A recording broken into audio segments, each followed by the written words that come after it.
Okay, that's better. Now, what we're going to talk to you today about is the importance of dropping your prejudices whenever you're dealing with people. Think about this for a minute. We meet an average of 20, 30 people a day in our daily lives, and then we let those all go by. Now imagine, because you think, oh, this guy's not worth talking to, or I'm too busy, or all this. Imagine if you had some time every day where you just went out and you met people. I mean, hung out. Doesn't mean you have to have a drink, doesn't mean you have to have coffee, just wherever you go. Now, let's increase the factor of you meeting somebody.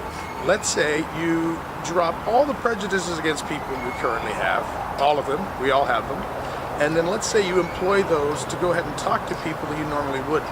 So maybe that guy sitting on the park bench, or the girl in the supermarket, or the person at the bank. Well, let's say those people really don't talk to you that much. Then take it one step further. What if you're overly nice and tried to cheer them up? So for example, here in Holland, when somebody's eating, you say, eet smakelijk, which means enjoy your meal, bon appetit. In the United States, we really don't say much, and say, let's eat. But other places like France, bon appetit. In Spain, you say buen provecho. And when you say this, people light up and they're going, hey, this person took time out of their day to help me enjoy my meal, which actually makes you feel better. Because when you're eating outside, you want people stalking at you. If somebody says, enjoy your meal, you say, oh, good, that means I can go yam, yam, yam. Now, the other thing I was going to tell you is let's take that one further. That when you meet people, instead of thinking what you can get out, imagine if you could help them. So this goes beyond like whenever you're in a networking meeting. Instead of going up and saying, hey, here's my card, call me, or hey, I do this, you go first, hey, what do you do? And then you listen to them, you remember it, ask them a little more about it, see if they're passionate about it, which they obviously are going to be. And then at which point you say, well, hey, this guy is an iron worker. I know a guy who takes pig iron and he turns it into steel via the Bessemer converter.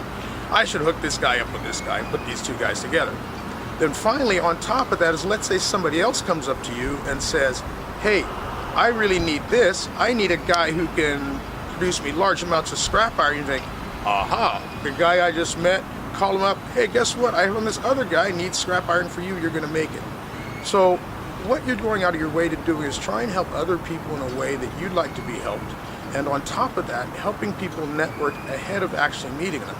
That way you help them, helps yourself, because guess what? That guy, after his pig iron business is going real good and he's making tons of metal, he's gonna think, hey, that guy who hooked me up with Joe, the so-and-so guy, and the other Fred, the other guy, he was really cool. Let me help him out with something else. This is kind of turning networking upside down. And this is what some of the top people do. They remember people, hook them up, and try and help them out, because guess what? What goes around comes around. Or what Zig Ziglar said, get other people what they want, and you'll get what you want.